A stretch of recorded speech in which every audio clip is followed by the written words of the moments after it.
नमस्कार, बहुत स्वागत है आपका। आप देख रहे हैं एपीएन और देश की बात में मैं हूं आपके साथ राजश्री। और देश की बात में आज सबसे पहले हम चर्चा करेंगे आरक्षण की। जी हां, आरक्षण का भूत एक बार फिर से बाहर निकल आया है और इसे बाहर निकाला है संघ ने। संघ ने क्या कहा है, मनमोहन वैद्य का ये बयान कैसे सियासी तूफान लेकर आया है, ये आपके सामने रखेंगे।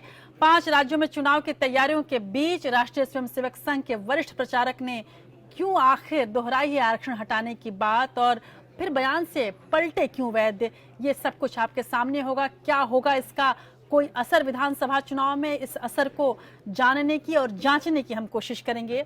दिखाएंगे आपको आरएसएस के इस बयान पर राजनीतिक दलों की तीखी प्रतिक्रियाएं भी और विभिन्न मत भी।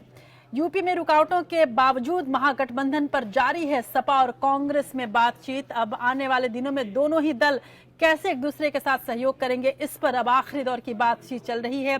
इस बातचीत में कौन से मुद्दे हैं, ये आपके सामने हम रखेंगे। किसके दखल से पटरी पर लौटी है समझौते की बात, ये भी हम आपको बताएंगे। सीटों की सौदेबाजी में आरएलडी की जो मुश्किलें हैं वो हम आपको समझाने की कोशिश करेंगे, और कैसे आरएलडी धीरे धीरे कर तमाम दलों के लिए अछूत होती जा रही है, ये भी हम आपको दिखाएंगे।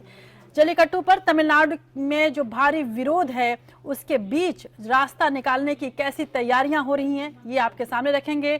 संसद के लोक लेखा समिति के सामने पेश हुए reserve bank governor Urjit Patel ने क्या दी है नोटबंदी पर सफाई, ये हम आपको दिखाएंगे। और दिखाएंगे आपको कि नोटबंदी के मुनाफे का पेटीएम कंपनी के मालिक पर कैसा हुआ है असर, और किस तरह की जबान से वो बात कर रहे हैं, ये हम आपको दिखाएंगे। यूपी की एक अदालत में वकीलों की मारपीट का मंजर भी आपके सामने होगा, और कुछ ही घंटे बाद अमेरिका के नवनिर्वाचित राष्ट्रपति डोनाल्ड ट्रंप के शपथ ग्रहण समारोह की जो तैयारियां हैं उसकी झलकियां भी आपके सामने रखेंगे। और इसके अलावा जयपुर लिटरेरी फेस्टिवल में ऋषि कपूर ने अब क्या नया कहकर बवाल मचा दिया है, ये भी हम आपको बताएंगे। तो चलिए शुरू करते हैं देश की बात के इस नए सफर को।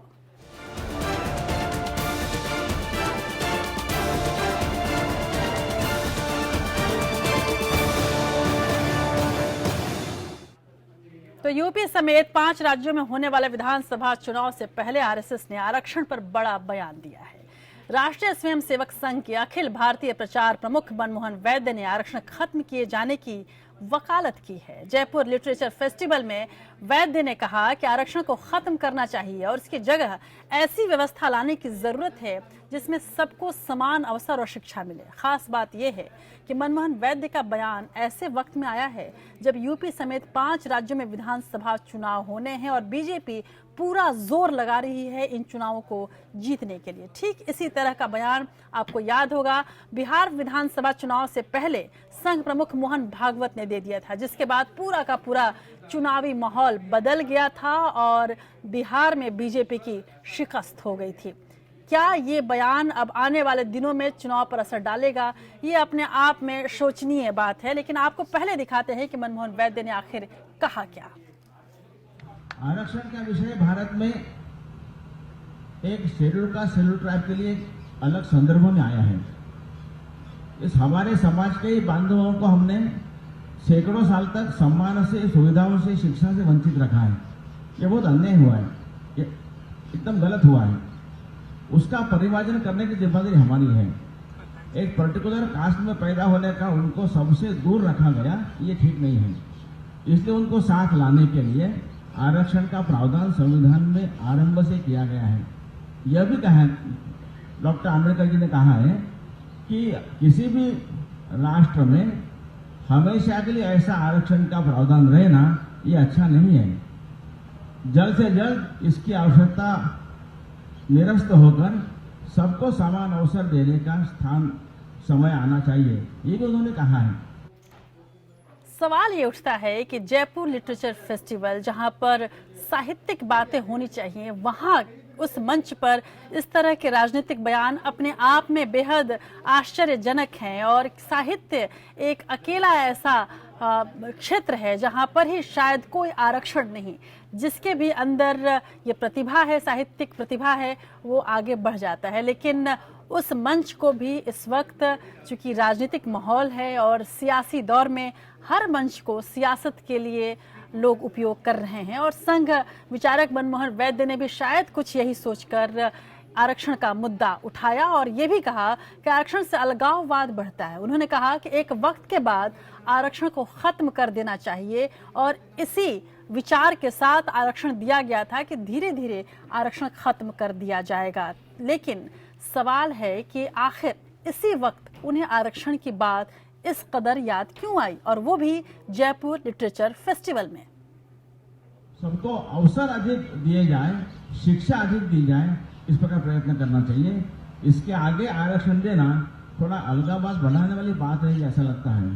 सो शेड्यूल कास्ट शेड्यूल ट्राइब का पिछड़ा रहने के पीछे एक वर्षों से किया हुआ अन्याय उसके कारणीभूत है।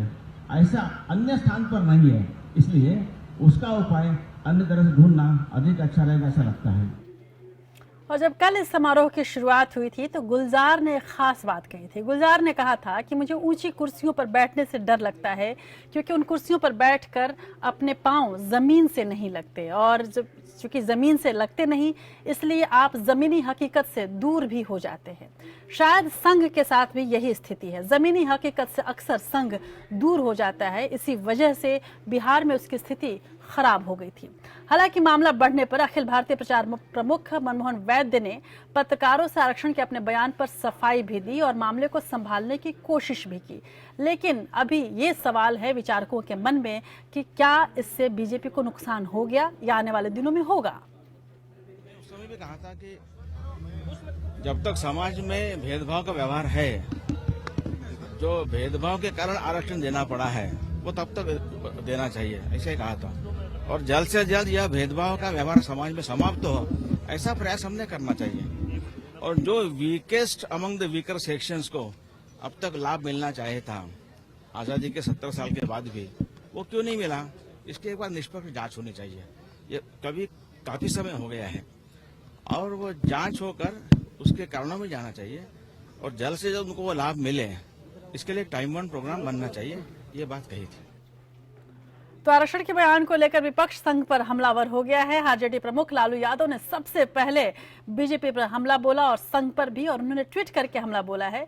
उधर जेडीयू और कांग्रेस भी कहां चूकने वाले थे, उन्होंने भी इस मौके का पूरा फायदा उठाया है और मनमोहन वैद्य की इस बात की कड़ी आलोचना की है। मनमोहन वैद्य जी जो है वो पहले भी इस तरह के बयान दे चुके हैं और वो देश के अंदर जो लोग जो हैं जिनका हक उनको मिलना चाहिए उनके खिलाफ उनकी तमाम जिंदगी जो है एक रही है इनकी राजनीति का एक तरीका है और जो चाहते हैं कि वो लोग जो सारी जिंदगी जो है दबे कुचले रहें और उनकी एक नीति है, उस नीति के तहत वो करते हैं और ये इस समाज को कमजोर करने का काम करेंगे। ये है गुरु गोलवलकर बंच ऑफ थॉट, उनका लिखा हुआ किताब है आरएसएस के और बीजेपी के गुरु हैं। इसी किताब में लिखा हुआ है कि पिछड़ों को, दलितों को रिजर्वेशन नहीं देना चाहिए। इसी किताब में लिखा हुआ है कि काशी विश्वनाथ मंदिर में अगर कोई दलित आवे पूजा करने या नेता तो उसको मार के भगा देना चाहिए। तो ये इन लोगों को हेटरेट है पिछड़ों से, दलितों से। ये वैदगिरी जो कर रहे हैं, आज बोले हैं तो इनको हम लोग धूल चटा देंगे। हम लोग उत्तर प्रदेश के चुनाव में आज सब जगह। बिहार चुनाव के अवसर पर भी श्री मोहन भागवत जी ने आरक्षण को समाप्त करने का बयान दिया था। इसी तरह का बयान अब उत्तर प्रदेश चुनाव के अवसर पर आया है। ये समाज के एक तबके को संगठित करने का बयान है।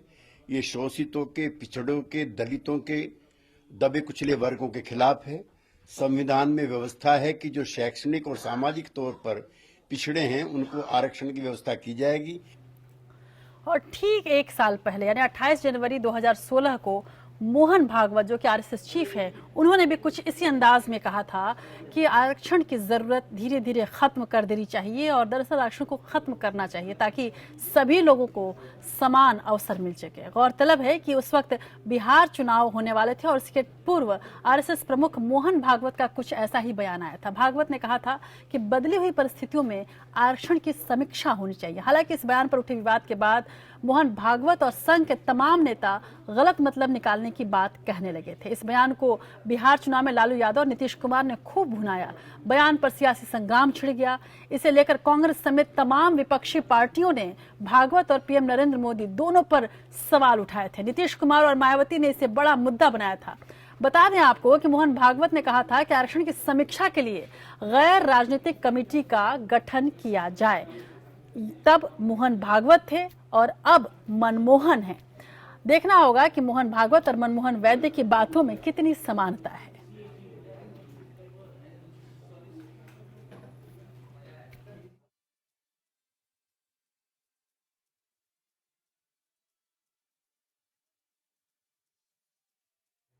मोहन भागवत तब जब बिहार चुनाव के ठीक पहले जब उन्होंने ये बात कही थी, आरक्षण का मसला उठाया था, संघ की ये सोच थी कि इससे कहीं ना कहीं ध्रुवीकरण हो जाएगा और आरक्षण का जो मसला है बिहार में कम से कम अगड़ी जातियों को अपनी ओर खींचने में, बीजेपी की ओर खींचने में सहयोगी होगा। और यही सोचकर तब संघ ने आरक्षण का मसला उठाया था। लेकिन इसकी जो प्रतिक्रिया हुई वो ठीक इसके उलट हो गई। और जब इसके उलट हुई तो इसका सीधा फायदा नीतीश कुमार और लालू यादव को मिला। अब गौरतलब है कि 5 जिन राज्यों में विधानसभा चुनाव होने वाले हैं उसमें सबसे प्रमुख राज्य उत्तर प्रदेश है, जहां पर जो जाति समीकरण है वो बेहद अहम है। और शायद यही सोचकर मनमोहन वैद्य ने, मोहन भागवत ने 2016 में उठाया, मनमोहन वैद्य ने इसे 2017 में उठाया। ये कहा है ठीक वही बातें। यदि आप उस बाइट को एक बार फिर से सुने तो आपको मोहन भागवत के बयान और मनमोहन वैद्य के बयान के बीच कुछ खास फर्क नजर नहीं आएगा। इन्होंने भी यही कहा है कि धीरे धीरे आरक्षण को खत्म करना चाहिए ताकि सबको समान मौका मिल सके। गौरतलब है कि जो उत्तर प्रदेश है वहां के जातीय समीकरण में भी बीजेपी की ये कोशिश है कि किसी तरह से तमाम अगड़ी जातियों का ध्रुवीकरण हो सके और अगड़ी और पिछड़ी जातियों का ध्रुवीकरण हो सके। आरक्षण का बयान देकर, एक बड़ा मसला देकर एक बार फिर से वो अन्य जातियों को अल्पसंख्यकों से अलग करके एक अलग तरह का ध्रुवीकरण करना चाहती है। लेकिन इसका कितना फायदा मिलेगा बीजेपी को, शायद उसे अपने पुराने सबक से सीखना चाहिए और संघ को भी ये सोचना चाहिए कि यदि वो बीजेपी के लिए पृष्ठभूमि तैयार कर रही है तो उसके लिए एक बड़े ही संयमित भाषा का भी उसे इस्तेमाल करना होगा और बहुत सोच समझकर उन मुद्दों को छूना होगा जो सीधे सीधे तौर पर संवेदनशील हैं। तो बात संघ की हुई, बीजेपी की हुई, समाजवादी पार्टी की भी बात कर लेते हैं। समाजवादी पार्टी ने यूपी विधानसभा चुनाव के लिए उम्मीदवारों की पहली लिस्ट जारी कर दी है। सपा की पहली लिस्ट में कुल 191 नाम शामिल थे। अखिलेश यादव ने आजम खान के बेटे को स्वार से टिकट दिया है, जबकि मुलायम का साथ छोड़कर अखिलेश से हाथ मिलाने वाले नरेश अग्रवाल के बेटे को हरदोई से टिकट मिल गया है। बाहुबली अतीक अहमद का नाम लिस्ट से गायब है। समाजवादी पार्टी ने पहली लिस्ट के बाद 18 नामों की एक और सूची जारी की। इस सूची में बेनी प्रसाद वर्मा के बेटे राकेश वर्मा का नाम शामिल था, जबकि पहली लिस्ट में उनका नाम नहीं था। समाजवादी पार्टी ने शुक्रवार को पहले 3 चरणों के लिए अपने प्रत्याशियों की सूची जारी कर दी। इस सूची को पार्टी के प्रदेश अध्यक्ष नरेश उत्तम ने जारी किया है। अखिलेश यादव ने प्रत्याशियों को टिकट देते हुए जातीय समीकरण का काफी ध्यान रखा है। इस लिस्ट में 39 SC और 50 मुस्लिम कैंडिडेट शामिल हैं। इटावा की जसवंत नगर सीट से शिवपाल यादव को टिकट मिला है। पहले माना जा रहा था कि शिवपाल के बेटे आदित्य यादव को उनकी परंपरागत सीट जसवंत नगर से टिकट दिया जाएगा, जबकि रामपुर से सपा के वरिष्ठ नेता आजम खान फिर चुनाव लड़ेंगे। आजम खान के बेटे अब्दुल्ला आजम रामपुर की स्वार सीट से सपा प्रत्याशी बनाए गए हैं। इसी तरह नरेश अग्रवाल के बेटे नितिन अग्रवाल को हरदोई से टिकट मिला है। गैंगस्टर अतीक अहमद के स्थान पर कानपुर कैंट से 2012 के चुनाव में उतरने वाले हसन रूमी को प्रत्याशी बनाया गया है। रूमी पिछले विधानसभा चुनावों में दूसरे स्थान पर रहे थे। बाराबंकी के रामनगर से अखिलेश ने अपने करीबी अरविंद गोप को टिकट दिया है। इससे पहले दिसंबर के आखिर में मुलायम सिंह और अखिलेश यादव ने अपनी अपनी अलग लिस्ट जारी की थी, जिसमें जसवंत नगर, अमरोहा, इटावा, बदायूं, रामनगर, बाराबंकी और मेरठ जैसी सीटों को लेकर विवाद हुआ था। मुलायम सिंह ने मेरठ की सरधना सीट से मैनपाल सिंह उर्फ पिंटू राणा को टिकट दिया था। इस सीट से अखिलेश ने अपनी पहली लिस्ट में अपने करीबी अतुल प्रधान को टिकट दिया था। अब अखिलेश ने अतुल प्रधान का टिकट बरकरार रखते हुए मैनपाल सिंह का टिकट काट दिया है। सपा ने पुरकाजी से उमा किरण, मुजफ्फरनगर से गौरव स्वरूप, कैराना से नाहिद हसन, शामली से मनीष चौहान, चरथावल से मुकेश चौधरी, मेरठ से रफीक अंसारी, मेरठ दक्षिण से आदिल चौधरी, मुरादनगर से सुरेंद्र कुमार, साहिबाबाद से वीरेंद्र यादव, नोएडा से सुनील चौधरी, बुलंदशहर से सुजात आलम, शिकारपुर से राकेश शर्मा, बुढ़ाना से प्रमोद त्यागी, खुर्जा से नंद किशोर वाल्मीकि, बरौली से सुभाष पाल और छर्रा से राकेश सिंह को प्रत्याशी बनाया है। यूपी में पहले चरण में 11 फरवरी, दूसरे चरण में 15 फरवरी और तीसरे चरण में 19 फरवरी को वोट डाले जाएंगे। Bureau report, APN. तो टिकटों में आए हुए नामों से ज्यादा दिलचस्प रहा आज दिन भर ये बात कि दोनों ही दलों में गठबंधन होगा कि नहीं होगा। आज दिन भर तेजी से बदल रहे राजनीतिक घटनाक्रम के दौरान सपा कांग्रेस के बीच यूपी में चुनावी गठबंधन को लेकर अटकलों का बाजार गर्म रहा। कभी खबर आई कि गठबंधन नहीं हो रहा है, तो कभी खबर आई कि गठबंधन में ढेरों पेच है। लेकिन आखिरकार एपीएन ने आपको बताया कि अखिलेश यादव और राहुल गांधी के बीच, यानी कांग्रेस और सपा के बीच गठबंधन हो गया है। अखिलेश यादव की ओर से जारी किए गए प्रत्याशियों की एक के बाद एक दो लिस्ट आने के बाद कहीं न कहीं कांग्रेस के कैंप में भी मायूसी और गुस्सा देखने को मिलने लगा था। लेकिन शाम होते तक मामला एक बार फिर से पटरी पर लौट आया। माना यह जा रहा है कि कांग्रेस उपाध्यक्ष राहुल गांधी के दखल के बाद दोनों पार्टियों के बीच बात बन गई है। अब केवल कुछ सीटों को छोड़ समझौता लगभग तय हो गया है। हालांकि दोनों ही पार्टियां अभी फूंक फूंक कर कदम रख रही हैं और किसी भी तरह के बयान देने से बच रही हैं। सीधे तौर पर अपने पत्ते भी वो नहीं खोलना चाह रही हैं। लेकिन सच्चाई ये है कि अब दोनों ही दल और दोनों ही नेता बैठकर ये सोचने में लगे हैं कि जिन सीटों पर बात अटकी हुई है उनको कैसे हल किया जाए, और साथ ही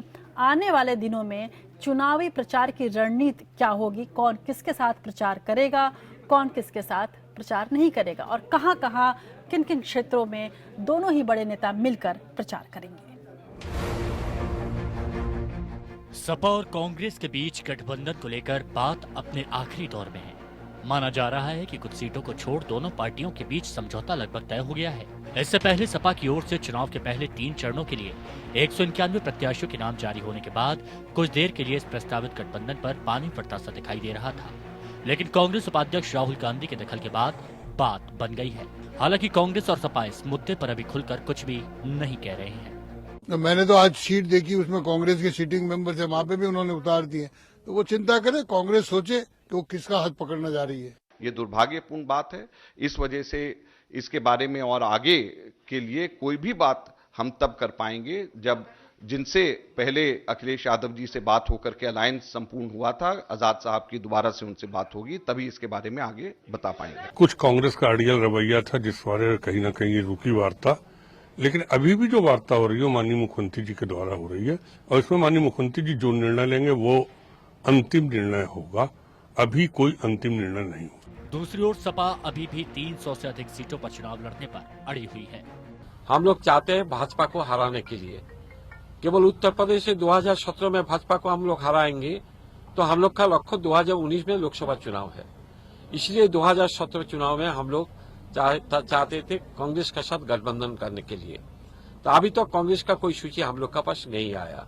कुशीनगर की सेवरही सीट, साथ में मथुरा, रायबरेली और अमेठी की विधानसभा सीटों के बंटवारे पर कुछ पेच फंस सकता है। सवरही और मथुरा सीट पर अभी कांग्रेस का कब्जा है, जबकि अमेठी की सभी सीटों पर सपा विजयी रही है। गौतम बुद्ध नगर की 3 सीट, नोएडा, दादरी और जेवर पर सपा ने अपने उम्मीदवार घोषित कर दिए हैं, जबकि कांग्रेस यहां से कम 1 सीट पाने की उम्मीद कर रही थी। वहीं सपा ने कहा है कि लखनऊ की कैंट सीट भी वो अपने पास रखेगी। पिछले विधानसभा चुनावों में कैंट सीट पर कांग्रेस की रीता बहुगुणा जोशी को जीत मिली थी। हालांकि जोशी अब बीजेपी में शामिल हो चुकी हैं। मुलायम सिंह ने पिछले महीने जारी की गई अपनी सूची में लखनऊ कैंट सीट से अपनी दूसरी बहू अपर्णा यादव को टिकट दिया था। फिलहाल इस सीट पर अभी अखिलेश यादव ने अपना उम्मीदवार घोषित नहीं किया है। Bureau report, APN.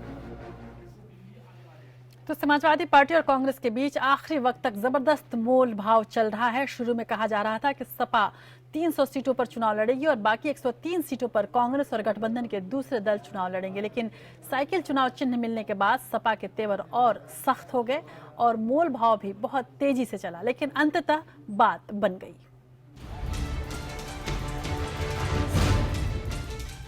साइकिल मिलने के बाद अखिलेश को चुनाव में फर्राटा भरने का आत्मविश्वास लौट आया है।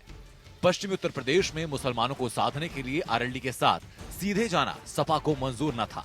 जबकि शिवपाल यादव ने गठबंधन की संभावना तलाश करने के लिए सबसे पहले अजीत सिंह की चौखट पर ही दस्तक दी थी, लेकिन अखिलेश ने इन कोशिशों को ज्यादा तवज्जो नहीं दी।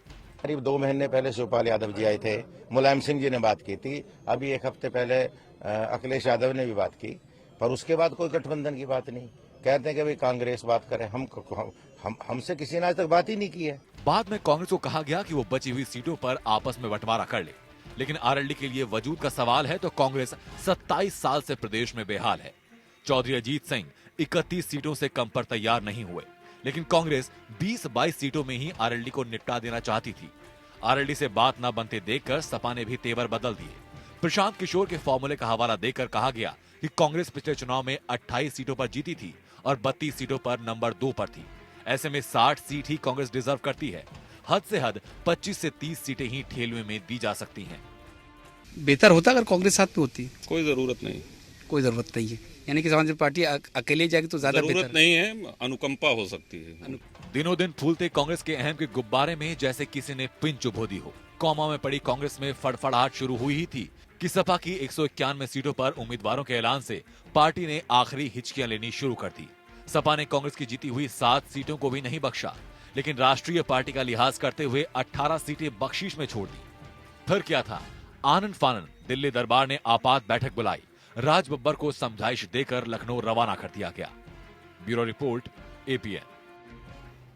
और इस बीच आरएलडी ने अपने 8 प्रत्याशियों के नाम का ऐलान कर दिया है, जिनमें छाता से ऋषिराज सिंह, बागपत से करतार सिंह शामिल है। महागठबंधन से खुद को अलग करने वाले आरएलडी अब पानी पी पी कर सपा और कांग्रेस को कोस रही है। आरएलडी का कहना है कि गठबंधन का फॉर्मूला हवा में ही बना था और हवा में ही उड़ गया, लेकिन सवाल ये है कि आखिर आरएलडी के पैरों तले जमीन ही कितनी है।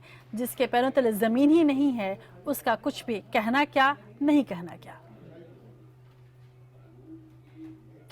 और नए राजनीतिक माहौल में बीजेपी के प्रति उत्तर प्रदेश के जाटलैंड यानी पश्चिमी यूपी का ऐसा विश्वास जागा है कि बीते लोकसभा चुनाव में अन्य दलों का सुपड़ा साफ ही हो गया। यहाँ के मतदाताओं में ध्रुवीकरण साल दर साल बढ़ा है, जो छोटी पार्टियों के लिए संकट पैदा करने वाला साबित हो सकता है। जाटलैंड में सपा कमजोर है तो बसपा के दलित भी यहाँ से बिखर गए हैं। आरएलडी का जाट मुस्लिम का समीकरण सांप्रदायिक दंगे की भेंट चढ़ चुका है और इसलिए आरएलडी के सामने कोई भी विकल्प बचा ही नहीं है। हालांकि वो बार बार अपने आप को जाट लोगों की नेता साबित करने में लगी हुई है, लेकिन तमाम दल ये जानते हैं कि उसके पास जाट वोट बैंक खत्म हो चुका है या बहुत कम है। कांग्रेस यहाँ अपना अस्तित्व तलाश रही है। ऐसे में सभी की जरूरत है कि किसी भी तरह से यहाँ पर अपनी उपस्थिति दर्ज कराए। यूपी विधानसभा चुनाव के पहले चरण में पश्चिमी यूपी के 15 जिलों की 73 सीटों पर मतदान होगा। बिगड़ी कानून व्यवस्था, मुजफ्फरनगर दंगे की टीस और बनते बिगड़ते राजनीतिक गठजोड़ के चलते माना जा रहा है कि उत्तर प्रदेश का जाटलैंड बेहद खफा है। इसका असर विधानसभा में भी देखने को मिल सकता है और राजनीतिक दलों को इसका खामियाजा भुगतना पड़ सकता है। चौधरी चरण सिंह की मजबूत विरासत को उनके लोग संभाल नहीं पाए, जिसके चलते समूचे जाटलैंड पर पहचान का संकट पैदा हो गया। सांप्रदायिक सद्भाव को नजर लगी तो यहाँ का सामाजिक ताना बाना भी चटक गया। यहाँ के मतदाताओं में ध्रुवीकरण साल दर साल और बढ़ा है, जो छोटी पार्टियों के लिए संकट पैदा करने वाला साबित हो सकता है। 2014 के लोकसभा चुनाव में जाटलैंड में सपा कमजोर पड़ी तो बीएसपी के दलित बिखर गए। अजीत सिंह की आरएलडी का जाट मुस्लिम समीकरण भी सांप्रदायिक दंगे की भेंट चढ़ गया। कांग्रेस यहाँ अपना अस्तित्व तलाश रही है। खेती किसानी के लिए मशहूर इस क्षेत्र पर लोकसभा चुनावों में मिली सफलता के बाद बीजेपी कब्जा जमाए रखने की पुरजोर कोशिश कर रही है, जबकि पूर्व प्रधानमंत्री चौधरी चरण सिंह का जाट मुस्लिम गठजोड़ कमजोर ही नहीं हुआ, बल्कि उनकी विरासत संभाल रही राष्ट्रीय लोकदल पार्टी की यहाँ जड़ें तक हिल गई। हरित प्रदेश का मुद्दा जीवित रखने में भी अजीत सिंह पिछड़ गए हैं। मुस्लिम और गैर मुस्लिम मतदाताओं के बीच खाई इस दौरान और पड़ी है। बुनियादी सुविधाओं के अभाव, खेती पर बढ़ती निर्भरता और राजनीतिक नेतृत्व के अभाव ने उन्हें परंपरागत राजनीतिक प्रतीकों के प्रति उदासीन बना दिया है। 2014 के लोकसभा चुनाव में जाटलैंड में सपा कमजोर। विधानसभा चुनाव में समाजवादी पार्टी, कांग्रेस और आरएलडी के बीच गठजोड़ की कवायद के पीछे ही एक बड़ी वजह इस इलाके में बीजेपी की बढ़ती ताकत को रोकना बताया जा रहा है। लेकिन आरएलडी ने इस प्रस्तावित गठबंधन से खुद को अब अलग कर लिया है।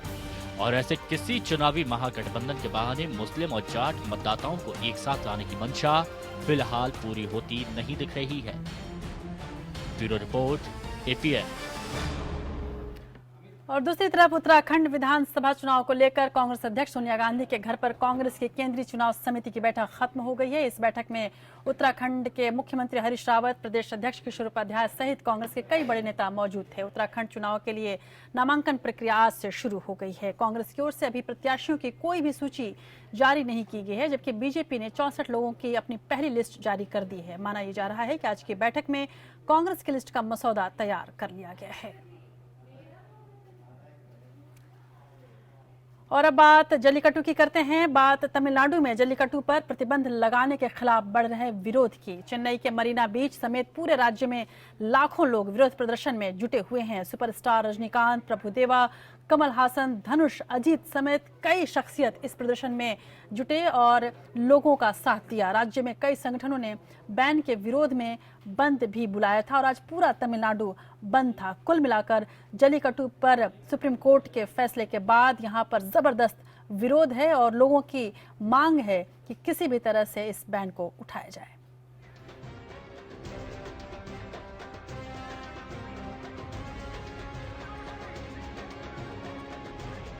सांडों की लड़ाई यानी जल्लीकट्टू को तमिलनाडु में आस्था के साथ जोड़कर देखा जाता है और यही कारण है कि इस पर अदालत की ओर से लगी रोक के बाद विरोध प्रदर्शन तेज हो गए हैं। पिछले कुछ दिनों से ये विरोध बढ़ता ही जा रहा है और कई जिलों में से लेकर लोग सड़कों पर उतरे हैं। जल्लीकट्टू पर लगी रोक को लेकर चेन्नई से दिल्ली तक विरोध हो रहा है। चेन्नई के मरीना बीच पर भारी संख्या में लोग जमा होकर रोक का विरोध कर रहे हैं। जीवन का साथी है, हमारा घर का जानवर है, वो जंगल का जानवर नहीं है। वो हम साल भर उसको पालते हैं। पोंगल का दूसरा दिन उसके लिए हम पूजा करते हैं और उनके साथ हम लोग खेलते हैं। ये हमारा 4000 साल का पुराना खेल है। आज का जो पीटा है बाहर से आके हम लोग को जो बंद करने के लिए, बैन करने के लिए जो डिमांड करके कोर्ट को ऊपर से डिसीजन लिया, हम लोग मानता नहीं। हम लोग को जल्लीकट्टू चाहिए। जल्लीकट्टू के समर्थन में राज्य भर में हो रहे प्रदर्शनों के साथ अब विपक्षी दल भी मैदान में कूद पड़े हैं। प्रमुख विपक्षी दल डीएमके ने राज्य में रेल रोको का आह्वान किया।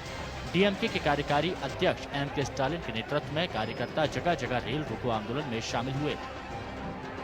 आज और कल 2 दिन के लिए परमिशन लिया है कमिश्नर ऑफिस से। परमिशन लेके हम लोग कर रहे हैं। जो बीटा को बैन करना है, जल्लीकट्टू को वापस लाना है, यही जो पूरे तमिल वाले का रिक्वेस्ट है ये गवर्नमेंट को। तमिलनाडु में पोंगल के मौके पर खेले जाने वाले परंपरागत खेल जल्लीकट्टू को सुप्रीम कोर्ट की तरफ से बैन किए जाने के बाद से पूरे राज्य में खेल के समर्थन में प्रदर्शन हो रहे हैं। आम लोगों के साथ बड़े बड़े फिल्मी सितारे भी इसके समर्थन में आगे आए हैं। दक्षिण भारत के सुपरस्टार रजनीकांत और कमल हासन के साथ साथ संगीतकार ए.आर. रहमान जल्लीकट्टू के समर्थन में उतरे। नेताओं अभिनेताओं के समर्थन से लोग और भी उत्साहित हैं। तमिलनाडु के मुख्यमंत्री ओ पनीरसेल्वम ने इस मामले में अध्यादेश जारी करने की मांग के साथ प्रधानमंत्री नरेंद्र मोदी से मुलाकात की थी, लेकिन पीएम मोदी ने कहा था कि ये मामला न्यायालय में लंबित है, इसलिए फिलहाल इस पर अभी कुछ नहीं किया जा सकता। सीएम पनीरसेल्वम ने पीएम मोदी से मुलाकात करने के बाद ऐलान किया था कि जल्द ही अच्छी खबर आएगी। Bureau report, APN. उधर सुप्रीम कोर्ट ने जल्लीकट्टू के मामले पर 1 हफ्ते तक फैसला नहीं सुनाने का केंद्र का आग्रह मान लिया है। केंद्र ने कोर्ट में कहा कि मामले के समाधान को लेकर वो तमिलनाडु के साथ बातचीत कर रहा है और जल्द ही कोई हल निकाल लिया जाएगा। उसके बाद ही सुप्रीम कोर्ट चाहे तो कोई फैसला सुना सकता है। जल्लीकट्टू मामले पर 1 हफ्ते तक फैसला न सुनाने की केंद्र सरकार की अपील को सुप्रीम कोर्ट ने मान लिया। तमिलनाडु में बढ़ते तनाव के बीच केंद्र सरकार ने कोर्ट से कहा कि वो 1 हफ्ते तक जल्लीकट्टू मामले पर फैसला न सुनाए, क्योंकि केंद्र और राज्य सरकार मामले को सुलझाने का लगातार प्रयास कर रही हैं और कोर्ट ने भी केंद्र के आग्रह पर हामी भर दी है। तो सुप्रीम कोर्ट ने हमारी बात मानी कि थोड़े दिन अभी जजमेंट नहीं दी जाए, at least for 1 week, so that कोई ना कोई इसका सोल्यूशन निकाला जाए। आज ये हुआ है। Supreme court agreed for that? Yes, supreme court is agreed. Attorney general Mukul Rohatgi ने जस्टिस दीपक मिश्रा और जस्टिस आर भानुमति की पीठ को बताया कि जल्लीकट्टू से तमिलनाडु के लोगों की भावनाएं जुड़ी हैं। केंद्र और राज्य सरकार इस मामले का समाधान निकालने की कोशिश कर रही हैं। इससे पहले तमिलनाडु सरकार ने प्रदर्शनों को देखते हुए कहा कि 1 या 2 दिन में जल्लीकट्टू का आयोजन सुनिश्चित करने के लिए वो अध्यादेश लाएगी। इसका मसौदा केंद्रीय गृह मंत्रालय को भेजा जा चुका है। तमिलनाडु सरकार ने एक प्रस्ताव बना करके मिनिस्ट्री ऑफ होम अफेयर्स को भेजा है। वहां से वो विषय अभी हमारे पास आ रहा है। हम उसके ऊपर पूरा विचार करेंगे और मुझे लगता है कि बहुत जल्दी इसका कोई सॉल्यूशन निकल जाएगा। प्रधानमंत्री नरेंद्र मोदी से चर्चा और विधि विशेषज्ञों के साथ परामर्श के बाद तमिलनाडु के मुख्यमंत्री ओ पनीरसेल्वम ने आज घोषणा की कि राज्य में जल्लीकट्टू खेल के आयोजन को मंजूरी देने के लिए वो केंद्र सरकार के सहयोग से पशुओं पर क्रूरता रोकथाम से जुड़े केंद्रीय कानून में संशोधन करेगी। Bureau report, APN।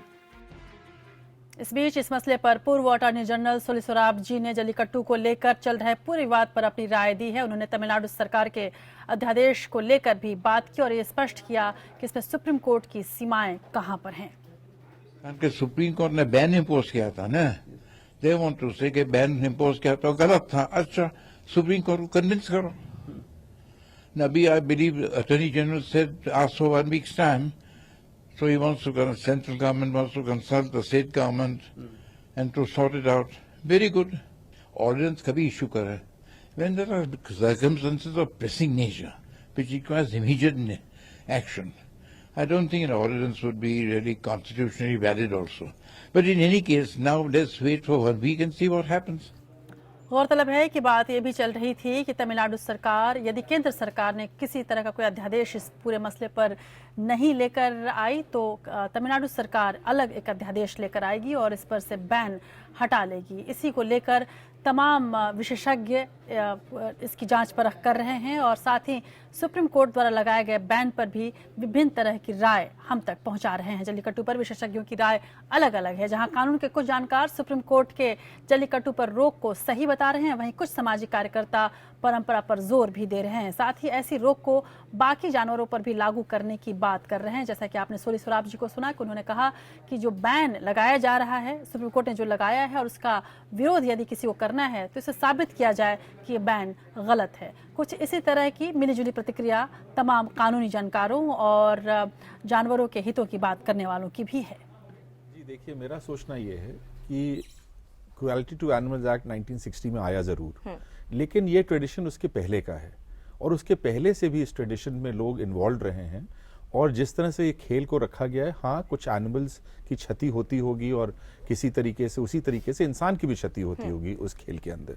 अगर इतनी पॉपुलर डिमांड है किसी स्टेट की और पोंगल जो हमारा फेस्टिवल है उसके साथ अगर लोगों की डिमांड है तो कुछ कायदे कानून बना के इसको मेरे हिसाब से करना चाहिए था। हालांकि सुप्रीम कोर्ट का अब इसके ऊपर आदेश है और बैन है तो इसमें मैं ज्यादा क्या टिप्पणी करूंगा, वो सर्वमान्य है और जो उन्होंने कहा है और किया है वो ठीक ही किया है। लेकिन अगर उसी पैरामीटर में हम सारी चीजों को लेंगे तो फिर हॉर्स रेसिंग भी बैन हो जानी चाहिए, बुलक कार्ट्स भी बैन हो जाने चाहिए, जितने जानवरों से रिलेटेड चीजें हैं ये बैन होनी चाहिए और सारे जानवरों को जंगल में छोड़ देना चाहिए। It is all right for people to say that this is our culture and this is how we have been doing, but culture is good and you should follow the culture, but if it violates rights of these poor animals who have no choice, then the court has to come to their protection. और इस बीच कुछ अधिवक्ताओं की राय इस पर अलग अलग भी है। कुछ अधिवक्ता इसे कोर्ट का दखल मान रहे हैं तो कुछ सुप्रीम कोर्ट के फैसले के साथ हैं। अभी आपने PH पारिक वरिष्ठ अधिवक्ता का बयान देखा और साथ ही अशोक प्रताप राय सामाजिक कार्यकर्ता का भी बयान देखा, लेकिन अन्य अधिवक्ताओं का क्या कहना है देखिए इस रिपोर्ट में। तो मेरे हिसाब से कंटेम्प्ट जरूर होना चाहिए।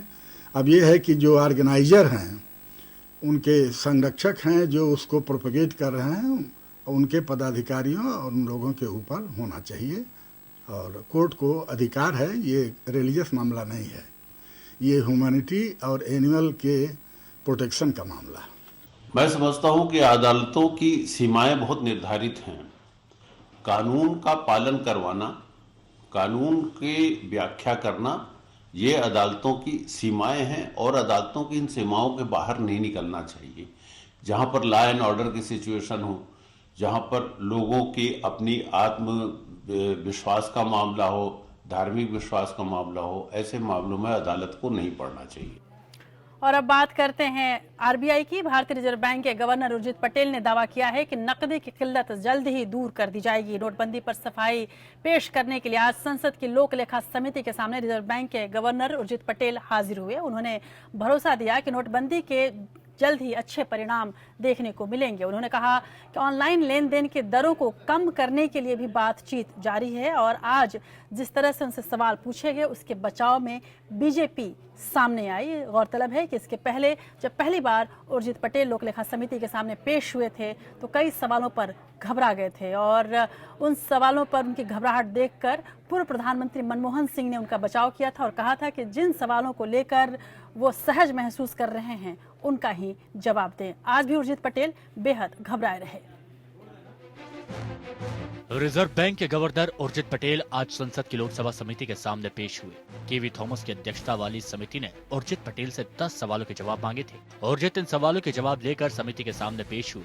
समिति के सामने उर्जित पटेल ने दावा किया कि कैश की किल्लत जल्द दूर हो जाएगी। उन्होंने कहा कि ग्रामीण क्षेत्रों में स्थिति सुधारने के लिए खास तौर पर काफी कोशिशें की जा रही हैं। पटेल ने पीएससी को बताया कि वित्तीय खुफिया यूनिट और इनकम टैक्स डिपार्टमेंट अनियमित डिपॉजिट्स की जांच कर रही हैं। पटेल ने भरोसा दिलाया कि शहरी इलाकों में नकदी संकट लगभग खत्म हो चुका है और अब ग्रामीण इलाकों में नकदी की समस्या दूर करने की कोशिश की जा रही है। आरबीआई गवर्नर ने पीएससी को बताया कि नोटबंदी का असर थोड़े समय के लिए जीडीपी पर पड़ा है, पर आने वाले वक्त में इसके फायदे नजर आएंगे। उर्जित पटेल ने बताया कि बैंकों और सर्विस प्रदाताओं से बात कर ऑनलाइन ट्रांजैक्शन कॉस्ट को कम करने की कोशिश की जा रही है।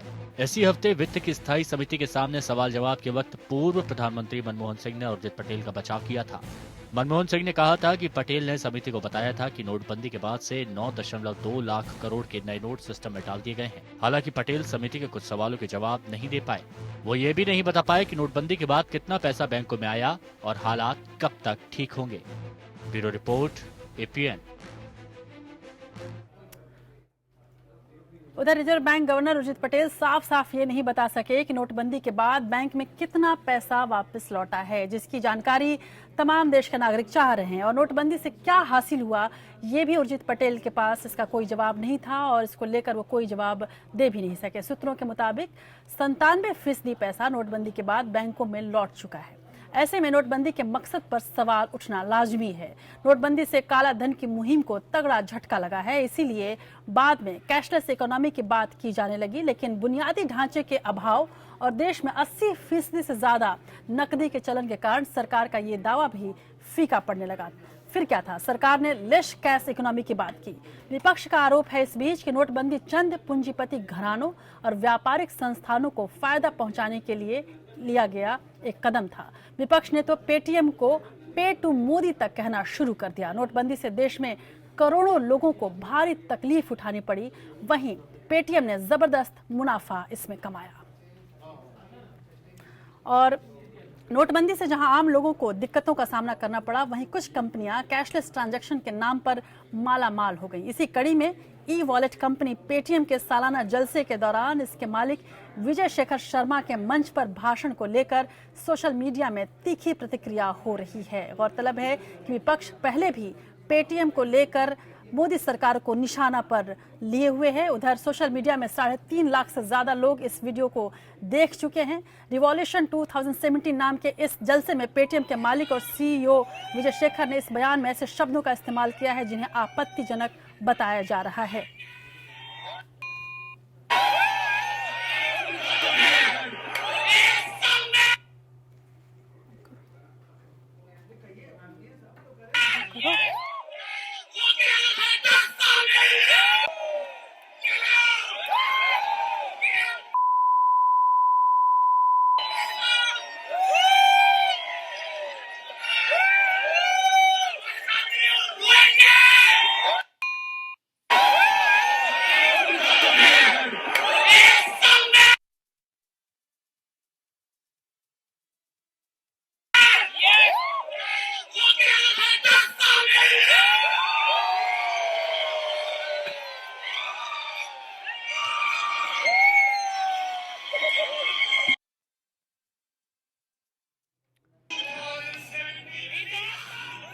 पेटीएम में चीनी कंपनी अलीबाबा की 40% भागीदारी है। इस वीडियो में आप देख रहे हैं कि विजय शेखर किस तरह के शब्दों का इस्तेमाल कर रहे हैं जिन्हें हम आपको नहीं सुना सकते, और लेकिन लगातार वो इस तरह की बातें कर रहे हैं। और इस बयान से दरअसल वो ये कहना चाह रहे हैं कि कोई भी पेटीएम के सामने नहीं है, और 2017 में जो रिवॉल्यूशन लाया है सरकार ने, इस पर पेटीएम पर ही भरोसा किया है और पेटीएम सबको पीछे कर देगा और सबसे आगे रहेगा। और इसके अलावा उन्होंने तमाम तरह की आपत्तिजनक शब्दों का इस्तेमाल किया है जिसे एक नेशनल चैनल पर नहीं दिखाया जा सकता, और ये वीडियो बेहद वायरल हो रहा है। गौरतलब है कि पेटीएम में चीनी कंपनी अलीबाबा की 40% भागीदारी है और इसको लेकर पेटीएम काफी दिनों से विवादित कंपनी के रूप में जाना जाता रहा है। उधर 8 अक्टूबर को ही नोटबंदी के बाद पेटीएम के कारोबार में जबरदस्त उछाल आया। इसी उछाल का असर मालिक विजय शेखर शर्मा पर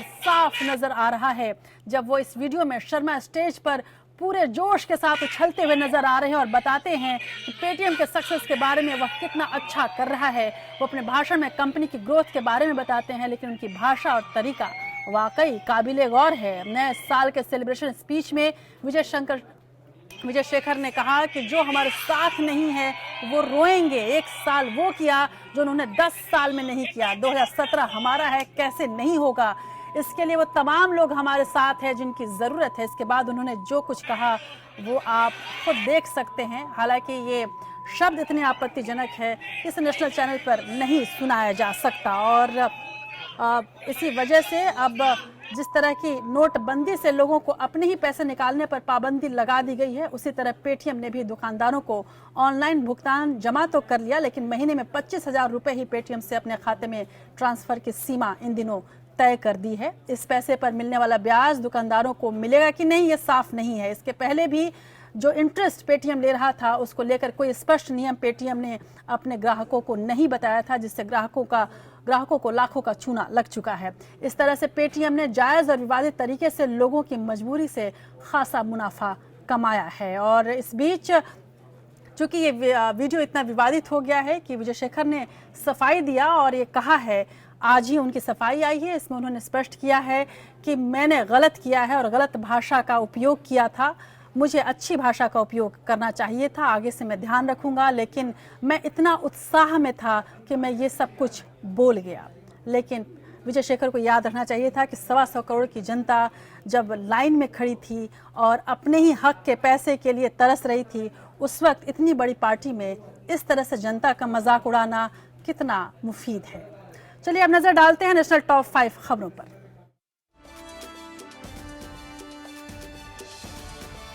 केंद्र सरकार अब प्रधानमंत्री जन धन योजना के खाता धारकों को सामाजिक सुरक्षा देने पर राजी हो गई है। इसके तहत इन खाता धारकों को 3 वर्ष के लिए 2 लाख रुपए का बीमा दिए जाने को लेकर सरकार ने मन बना लिया है। संभावना है कि इसको जल्द लागू भी कर दिया जाएगा। इसके पीछे सरकार का मकसद गरीब और पिछड़े तबकों के लोगों को सामाजिक सुरक्षा देना है। जम्मू मेडिकल कॉलेज की छात्रा के शोषण के आरोप में घिरे कॉलेज के एक वरिष्ठ डॉक्टर के मुद्दे पर आज विधानसभा में हंगामा हो गया। विपक्ष ने आरोपी डॉक्टर को बर्खास्त करने की मांग पर विधानसभा में जमकर हंगामा किया। विपक्ष की मांग पर स्वास्थ्य मंत्री आशिया नक्श ने बताया कि आरोपी डॉक्टर के खिलाफ एफआईआर दर्ज कर दी गई है और उसे जल्दी बर्खास्त कर गिरफ्तार किया जाएगा। इस साल के अंत में राज्य में होने वाले विधानसभा चुनाव से पहले हिमाचल प्रदेश के मुख्यमंत्री वीरभद्र सिंह ने धर्मशाला को राज्य की दूसरी राजधानी बनाने की घोषणा की है। धर्मशाला की कुल जनसंख्या करीब 70 लाख है। वीरभद्र सिंह ने कहा कि धर्मशाला का अपना अलग महत्व और इतिहास है और ये प्रदेश की दूसरी राजधानी बनने के लिए उपयुक्त स्थल है। उत्तर प्रदेश के एटा जिले में गुरुवार को एक स्कूल बस हादसे में 2 शिक्षा अधिकारी और परिवहन विभाग के अधिकारी सस्पेंड कर दिए गए हैं। वहीं स्कूल के प्रिंसिपल और मैनेजर पर केस दर्ज हो गया है। वहीं हादसे को लेकर मजिस्ट्रेट जांच के आदेश दे दिए गए हैं। एयर इंडिया ने कंपनी में कार्यरत 57 क्रू मेंबर्स को ग्राउंड ड्यूटी पर लगा दिया है, क्योंकि इन लोगों का वजन ज्यादा हो गया था। इन क्रू मेंबर्स में ज्यादातर एयर होस्टेस शामिल हैं। इनसे कहा गया है कि अगर अपना वजन नहीं घटाया तो इन्हें परमानेंट ग्राउंड ड्यूटी कर दिया जाएगा।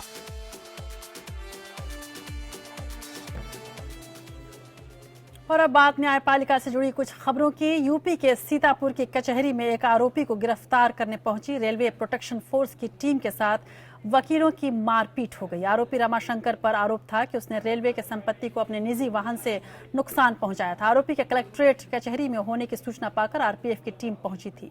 वहीं पर एकाएक अधिवक्ताओं से किसी बात को लेकर विवाद हो गया और वकीलों ने आरपीएफ के सिपाही को दौड़ा दौड़ा कर पीटा। और वकीलों की ये जो कार्रवाई है वो किसी तरह से उचित नहीं ठहराई जा सकती, लेकिन हम आपको ये तस्वीरें जरूर दिखाएंगे ताकि आगे से इस तरह की कार्रवाई पर रोक लग सके और इस तरह की तमाम कार्रवाइयों की अवहेलना और अवमानना की जानी चाहिए। वकील आरपीएफ के दरोगा को पकड़कर बार सभा कक्ष में भी ले गए। पुलिस और सिटी मजिस्ट्रेट ने मौके पर पहुंचकर बीच बचाव किया। इस बीच मौके का फायदा उठाकर आरोपी भाग निकला।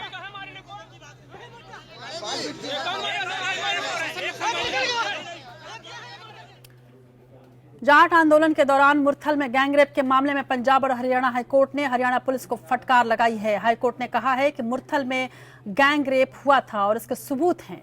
हाईकोर्ट ने जश्नदीदों के बयान और फटे कपड़ों को सबूत माना है। कोर्ट ने हरियाणा पुलिस से गुनहगारों को जल्द गिरफ्तार करने के लिए कहा है।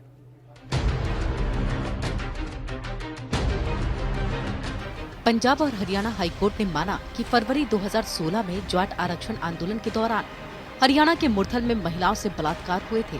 हाईकोर्ट ने कहा कि गवाहों के बयान और घटनास्थल में मिले महिलाओं के फटे कपड़े इस बात की ओर इशारा करते हैं। हाईकोर्ट ने राज्य पुलिस की विशेष जांच टुकड़ी से कहा है कि जल्द से जल्द अपराधियों की तलाश करें ताकि लोगों में भरोसा पैदा किया जा सके। साथ ही मामले की जाँच कर रही SIT को सोनीपत की अदालत में हलफनामा दाखिल कर गैंगरेप की धारा नहीं हटाने के लिए कहा गया है। दरअसल हरियाणा सरकार और मामले की जांच के लिए गठित SIT का लगातार ये कहना है कि मुरथल में कोई गैंगरेप हुआ ही नहीं, सिर्फ छेड़खानी हुई थी। इस मामले में SIT द्वारा 2 चश्मदीदों, टूर ऑपरेटर बॉबी जोशी और टैक्सी ड्राइवर राजकुमार के बयान रिकॉर्ड किए गए थे। इन दोनों ने SIT को दिए अपने बयानों में साफ तौर पर कहा कि जाट आंदोलन के दौरान हुई हिंसा में मुरथल के पास उपद्रवी महिलाओं को जबरन खींचकर झाड़ियों और खेतों की तरफ ले गए थे। साथ ही हाईवे पर मिले फटे कपड़ों और उन पर मौजूद निशानों से ये साफ था कि महिलाओं के साथ बदसलूकी की गई है। लिहाजा इन बयानों और सबूतों के आधार पर हाईकोर्ट ने कहा है कि सबूत ये दर्शाने के लिए काफी है कि महिलाओं के साथ बलात्कार हुआ। अब SIT अपने प्रयासों को तेज करते हुए आरोपियों को जल्द से जल्द गिरफ्तार करे। मामले की अगली सुनवाई 28 फरवरी को होगी। Bureau report APN। Supreme court ने कहा है कि BCCI में प्रशासक कमेटी में 9 लोगों को नहीं शामिल किया जा सकता। इस मामले में एमेकस क्यूरी, गोपाल सुब्रमण्यम और अनिल दीवान ने सील बंद लिफाफे में सुप्रीम कोर्ट को 9 नाम सौंपे हैं। इन नामों में पूर्व क्रिकेटर भी शामिल हैं। सुप्रीम कोर्ट ने कहा कि लिस्ट के नामों को सार्वजनिक नहीं किया जाए क्योंकि इन लोगों में कुछ लोगों को रखा जा सकता है और कुछ को नहीं। सुप्रीम कोर्ट के पूछे जाने पर गोपाल सुब्रमण्यम ने बताया कि जिन लोगों को चुना गया है उनमें से कुछ 70 साल से ऊपर के भी हैं। बेंच ने साफ किया कि याचिकाकर्ता क्रिकेट एसोसिएशन ऑफ बिहार मामले में तो कोई सुझाव देना है तो दे सकता है, लेकिन कमेटी में कौन लोग होंगे वह यह सुझाव नहीं दे सकता। Justice Deepak Mishra, justice AM Khanwilkar और जस्टिस DY चंद्रचूड़ की बेंच इस मामले की सुनवाई कर रही है। सुप्रीम कोर्ट ने कहा कि जो मैच चल रहे हैं उम्मीद है कि उनमें कोई दिक्कत नहीं है क्योंकि हमारे आदेश से CEO काम कर रहे हैं। अटॉर्नी जनरल मुकुल रोहतगी ने सुप्रीम कोर्ट में कहा कि भले ही BCCI एक प्राइवेट संस्था है लेकिन इसका कुछ हिस्सा सरकार को भी प्रभावित करता है। कोर्ट का आदेश है कि कोई भी सरकारी अधिकारी क्रिकेट एसोसिएशनों में शामिल नहीं हो सकता, लेकिन इसमें रेलवे, सशस्त्र बल और विश्वविद्यालयों की टीमें भी हैं जो सरकार का प्रतिनिधित्व करते हैं। ऐसे में कोर्ट के इन आदेशों से इन टीमों के अधिकारों का हनन हो रहा है क्योंकि उनका वोट करने का अधिकार चला गया है। इसलिए सुप्रीम कोर्ट अपने आदेशों पर फिर से गौर करे और इसमें संशोधन करे। अदालत की कुछ और खबरों के लिए देखते हैं लीगल टॉप 5 खबरें। त्रिपुरा हाईकोर्ट के मुख्य न्यायाधीश TY फेई ने सुप्रीम कोर्ट के प्रधान न्यायाधीश जस्टिस JS खेहर को चिट्ठी लिखी है। मुख्य न्यायाधीश ने लिखा कि जजों की कमी की वजह से बेंचों का गठन नहीं हो पा रहा है। उन्होंने जजों की कमी से दिक्कतों का हवाला देते हुए मुकदमे किसी और हाईकोर्ट में भेजने की अपील की है। इस चिट्ठी पर सुप्रीम कोर्ट ने अटॉर्नी जनरल को नोटिस भेजा है और 23 जनवरी तक जवाब मांगा है। केंद्र सरकार के 1 फरवरी को बजट के खिलाफ सुप्रीम कोर्ट में दाखिल याचिका पर अब सुनवाई 23 जनवरी को होगी। याचिकाकर्ता ने सुप्रीम कोर्ट में कहा कि वो अतिरिक्त हलफनामा दाखिल कर रहे हैं और सुप्रीम कोर्ट ने इसकी इजाजत भी दे दी। दरअसल 1 फरवरी को पेश होने वाले बजट के खिलाफ सुप्रीम कोर्ट में दाखिल याचिका पर सुनवाई हुई। सामाजिक कार्यकर्ता तिस्ता सितलवाड़ के बैंक खाते फ्रीज करने के मामले में सुप्रीम कोर्ट में 21 फरवरी से अंतिम सुनवाई शुरू होगी। पिछली सुनवाई में सुप्रीम कोर्ट ने तिस्ता और उनकी ट्रस्ट के फ्रीज बैंक के खातों को खोलने की याचिका पर गुजरात सरकार से जवाब मांगा था और तिस्ता को याचिका की कॉपी गुजरात सरकार को देने के लिए कहा था। नाबालिग से रेप के मामले में जेल में बंद आसाराम ने सुप्रीम कोर्ट में अर्जी दाखिल कर मेडिकल ग्राउंड पर अंतरिम जमानत की मांग की थी, लेकिन कोर्ट ने इसे लेकर फिलहाल आसाराम को कोई राहत नहीं दी है। मामले की सुनवाई करने वाले जज RK अग्रवाल ने सुनवाई से खुद को अलग कर लिया। वहीं दूसरी बेंच अब इस मुद्दे पर 27 जनवरी को सुनवाई करेगी। यूपी पुलिस में 35,000 सिपाहियों की भर्ती प्रक्रिया की वैधता को चुनौती देने वाली याचिका पर सुनवाई पूरी होने के बाद इलाहाबाद हाई कोर्ट ने अपना फैसला सुरक्षित रख लिया। हाई कोर्ट ने पुलिस भर्ती रूल्स की पत्रावली भी 24 जनवरी को कोर्ट में तलब की है।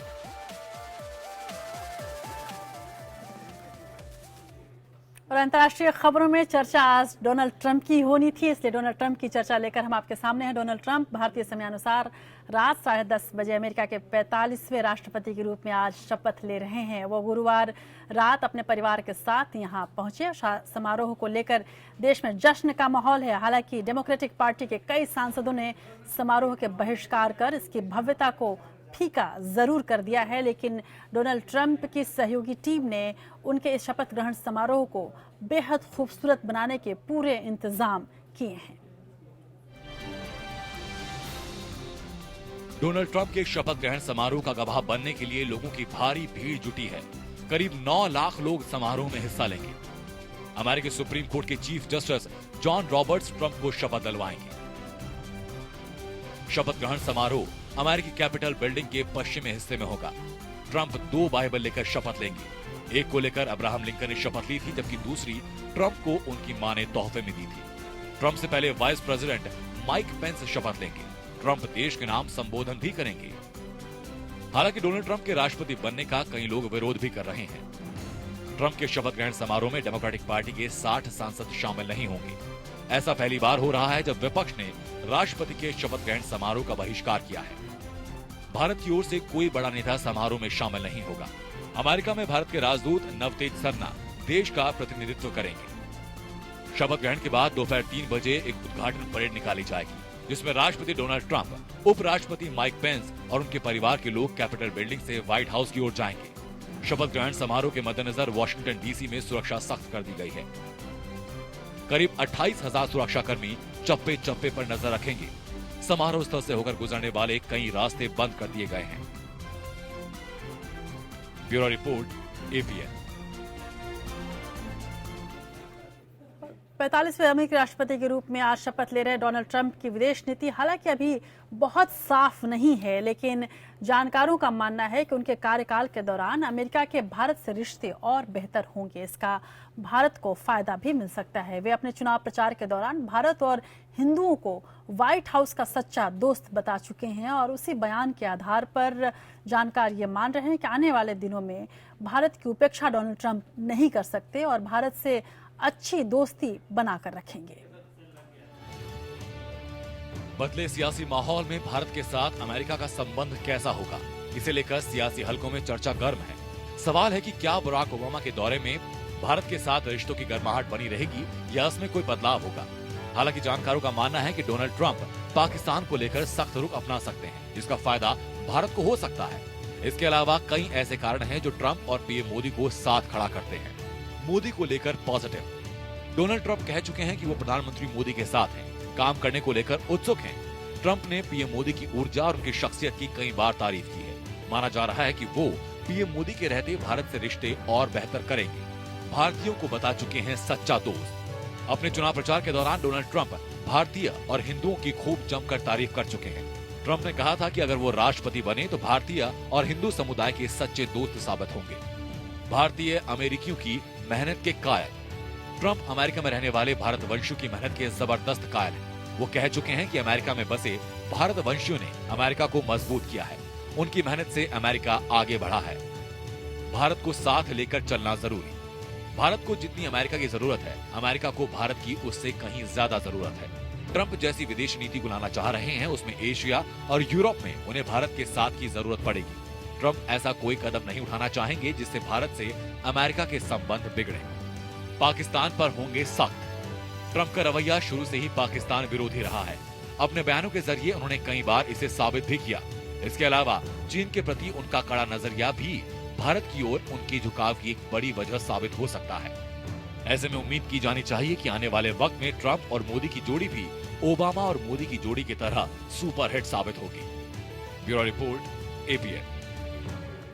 हालांकि कुछ बातें ऐसी भी हैं जो भारत के पक्ष में नहीं जाती। मसलन ट्रंप ने कहा है कि वो H-1B वीजा के नियम सख्त कर देंगे, वीजा की फी भी बढ़ाएंगे। ये भी कहा है कि वो जन्म से अमेरिकी नागरिकता नहीं मानेंगे। अगर ट्रंप अपने रुख पर कायम रहे तो वहां रहने वाले भारतीयों की दिक्कतें बढ़ सकती हैं। साथ ही ट्रंप के राष्ट्रपति बनने के बाद अमेरिका में दूसरे देश के लोगों को जॉब पाना मुश्किल हो सकता है। चुनाव प्रचार के वक्त उन्होंने कहा था कि आप ऐसी पॉलिसीज मंजूर नहीं कर सकते जो चीन, मेक्सिको, जापान और भारत को मंजूर हो।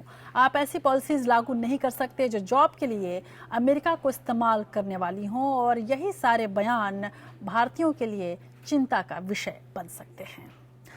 बात अब एक बार फिर से जयपुर लिटरेरी फेस्टिवल की कर लेते हैं, और कुल मिलाकर देखा जाए तो साहित्य का ये सम्मेलन विवादों का सम्मेलन ज्यादा बन गया है। फिल्म अभिनेता ऋषि कपूर ने एक बार फिर से विवादित बयान यहां दिया है। इसके पहले आपने शुरुआत में ही, इस कार्यक्रम की शुरुआत में ही मनमोहन वैद्य का विवादित बयान सुना था जो उन्होंने जयपुर लिटरेचर फेस्टिवल में ही दिया था। अब ऋषि कपूर की बात कर लेते हैं। ऋषि कपूर ने नेहरू गांधी परिवार पर निशाना साधते हुए उन्होंने अहम जगहों पर उनका नाम दिए जाने पर खासा ऐतराज जताया है। ऋषि कपूर जयपुर लिटरेचर फेस्टिवल में शिरकत करने पहुंचे। ऋषि कपूर पहले भी नेहरू गांधी परिवार के नाम पर अपनी आपत्ति जता चुके हैं, और इसके पहले खुल्लम खुल्ला जो उनकी किताब आई उसमें उन्होंने गहरे आरोप और गंभीर आरोप अमिताभ बच्चन पर लगाया, और यहाँ तक कहा कि उन्होंने अपने लिए भी अवार्ड खरीदा था। ऋषि कपूर एक अभिनेता हैं। क्या ये विवाद वो महज अपनी किताब की प्रसिद्धि के लिए कर रहे हैं, या फिर वाकई वो दिल से खुल्लम खुल्ला बोल रहे हैं? जयपुर लिटरेचर फेस्टिवल में शिरकत कर रहे फिल्म अभिनेता ऋषि कपूर ने एक बार फिर गांधी परिवार पर निशाना साधा। ऋषि कपूर ने कहा कि ये कोई जरूरी नहीं कि देश की हर अहम चीज पर किसी एक परिवार का नाम हो। देश में और भी ऐसे लोग हैं जिनका अहम योगदान है। ऋषि कपूर ने कहा कि संविधान में बदलाव करके किसी नेता के नाम पर खास जगह का नाम रखना बैन कर देना चाहिए। ऋषि कपूर ने कहा कि देश में JRD टाटा, लता मंगेशकर जैसे लोग भी हैं जिनका देश को आगे बढ़ाने और पहचान देने में योगदान रहा है।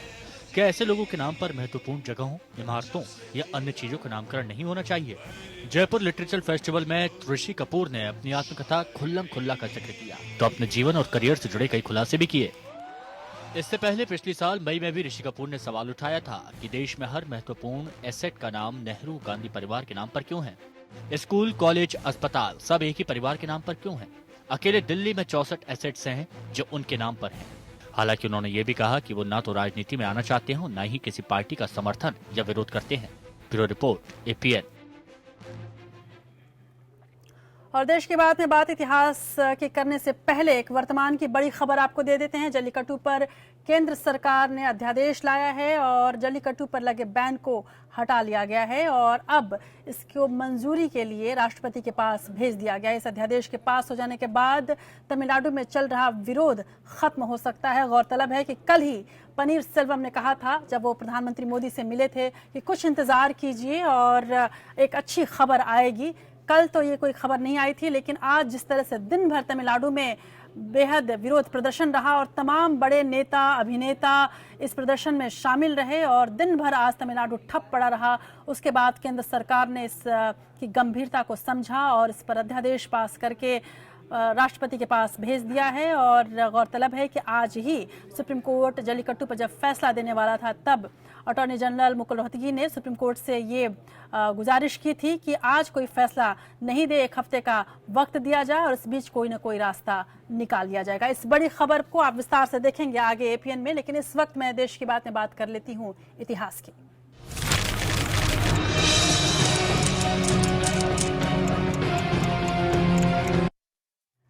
दुनिया के इतिहास में 20 जनवरी कई घटनाओं के कारण महत्वपूर्ण है। जानिए कुछ ऐसी ही बड़ी घटनाओं के बारे में जो आज ही के दिन हुई थी। जी हां, 20 जनवरी 1930 को आज के दिन चांद पर एल्ड्रिन ने कदम रखा था। वो चांद पर जाने वाले दूसरे इंसान थे। और 20 जनवरी 1957 में भारत के पहले परमाणु रिएक्टर अप्सरा को ट्रॉम्बे में उद्घाटन किया गया था। 20 जनवरी 1988 में पश्तून की आज़ादी के सबसे बड़े कार्यकर्ता और सीमांत गांधी कहे जाने वाले अब्दुल गफ्फार खान का इंतकाल हुआ था। 20 जनवरी 2005 में ग्लैमरस भूमिकाओं के दम पर नायिकाओं की छवि बदलने वाली अभिनेत्री परवीन बॉबी का निधन हो गया था। 20 जनवरी 2009 में बराक ओबामा ने अमेरिका के 44वें राष्ट्रपति के रूप में पदभार संभाला था। और आज बात हम परवीन बॉबी की करेंगे। हिंदी फिल्मों की एक अभिनेत्री 1970 के दशक में अपनी सुंदरता और चुलबुले अभिनय से बहुत जल्दी इतनी शोहरत पा गई कि बॉलीवुड के शीर्ष नायकों के साथ उनके पास फिल्मों की लाइन लग गई। सुपरस्टार अमिताभ बच्चन के साथ परवीन ने एक के बाद एक सुपरहिट ब्लॉकबस्टर फिल्में दी। दीवार, नमक हलाल, अमर अकबर एंथनी, किसको याद नहीं होगी। दर्शकों के दिलों में अमिताभ और परवीन की पर्दे की केमिस्ट्री जादू सा असर करती थी। परवीन ने और भी कई अभिनेताओं के साथ फिल्में की, लेकिन वह कुछ खास कर नहीं पाई। परवीन ने कभी शादी नहीं की, लेकिन बॉलीवुड में उनके पास दोस्तों की कमी नहीं रही। अपनी जिंदगी को शान से जीने में विश्वास रखने वाली परवीन बॉबी बाद में मानसिक अवसाद का शिकार हो गई। आज हम आपको परवीन बॉबी के कुछ यादगार गीतों के साथ छोड़ जाते हैं, जिनकी आज पुण्यतिथि है। तो परवीन बॉबी के कुछ खूबसूरत यादगार गीत और उनके कुछ खूबसूरत यादगार नज़ारों के साथ आप देखिए उन्हें और याद कीजिए। मुझे दीजिए इजाज़त। देखते रहिए APN। नमस्कार।